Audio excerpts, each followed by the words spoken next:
সশস্ত্র বাহিনীকে দেওয়া বিশেষ নির্বাহী ম্যাজিস্ট্রেটের ক্ষমতার মেয়াদ আরও 2 মাস বাড়ানো হয়েছে। 14 মে থেকে পরবর্তী 60 দিন পর্যন্ত এ মেয়াদ বাড়িয়েছে অন্তর্বর্তীকালীন সরকার।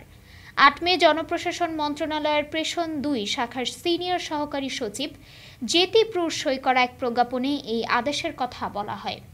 প্রজ্ঞাপনে বলা হয়, বাংলাদেশ সশস্ত্র বাহিনীতে কর্মরত সেনাবাহিনীর ক্যাপ্টেন ও তদূর্ধ্ব সমমর্যাদার কমিশনপ্রাপ্ত কর্মকর্তাদের সারা দেশে স্পেশাল এক্সিকিউটিভ ম্যাজিস্ট্রেটের ক্ষমতা অর্পণ করা হলো।